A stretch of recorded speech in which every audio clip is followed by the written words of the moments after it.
বানাক্ৰান্ত ৰাজ্যক সহায় কৰা ৭২জন ইউটিউবাৰ, আৰু সেই ৭২জন ইউটিউবাৰ কোন, আৰু সেই ৭২জন ইউটিউবাৰক তদন্ত কৰিব, বেংক বেলেঞ্চ চেক কৰিব, সকলোবিলাক কৰিব সেই ৭২জন ইউটিউবাৰক।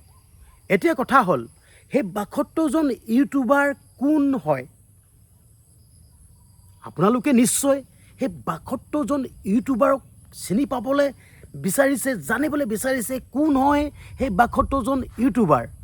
এই ভিডিঅ'টো চাই থাকিব, প্ৰথমৰ পৰা শেষলৈকে চাব, গোটেই কথাখিনি গম পাব কোন হয় সেই ৭২জন ইউটিউবাৰ, গম পাব। আৰু এটা কথা ক'ব বিচাৰিছোঁ, যি তদন্ত কৰিম বুলি যেন কৈছে মাননীয় মুখ্যমন্ত্ৰী হিমন্ত বিশ্ব শৰ্মা ডাঙৰীয়া দেৱে, আচলতে এই তদন্ত হোৱাটো আপোনালোকৰ দৃষ্টিভংগীৰে ভাল হ'বনে বেয়া হ'ব? কমেণ্ট কৰিব।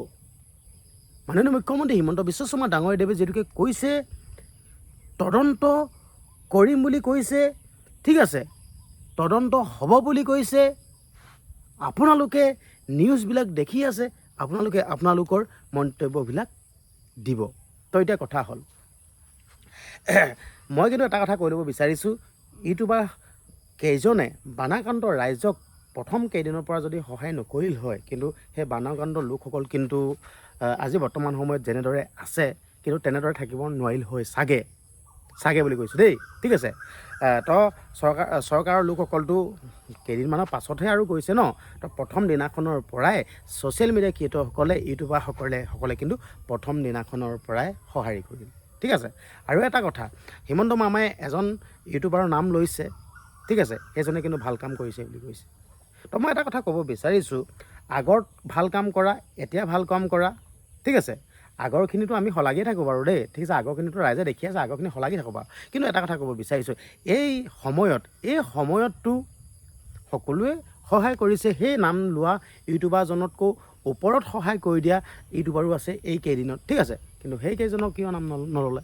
ল'বতো লাগিছিল ন, কিন্তু এজনক নাম কৈ টিআৰপি দি, এইটো কিন্তু বেয়া কথা দেই, ঠিক আছে। কিন্তু একো নাই বাৰু, এইটো মামা আৰু আমাৰ অসমৰ মুখ্যমন্ত্ৰী নহয় জানো, মামাই আৰু মামাই গম পাব ন এইটো, আৰু ঠিক আছে, আমিতো সাধাৰণ একেবাৰে কামেই নাইকিয়া, মূৰত মালে নাই বুলি ক'লেও বেয়া নহয়, একোডাল নাই, ঠিক আছে, গোটেই চুলি তুলি সৰি শেষ হ'ল, মূৰত মালে নাই, কিন্তু ক'ব বিচাৰিছোঁ আৰু, ঠিক আছে, মই মনৰ কথাটো কৈছোঁ আৰু, হয় নে নহয়?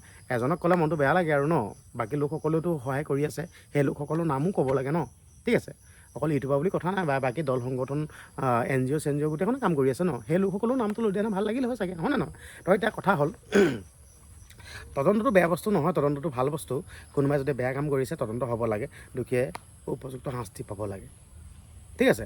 কিন্তু এটা কথা, সেই পুথি খলিহনাক তদন্ত কৰি ৰৌ পোৱালিক এৰি দিলে কিন্তু নহ'ব, এইটোৱে মেইন কথা।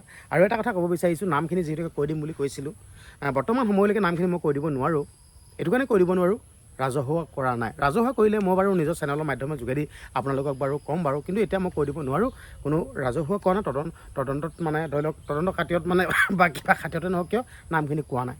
বাকী যে কি নহওক, নামখিনি যেতিয়া ক'ব, নামখিনি কোৱাৰ লগে লগে মই এটা ভিডিঅ' প্ৰস্তুত কৰিম, ভিডিঅ' প্ৰস্তুত কৰি আপোনালোকলৈ প্ৰেৰণ কৰিম। ধন্যবাদ।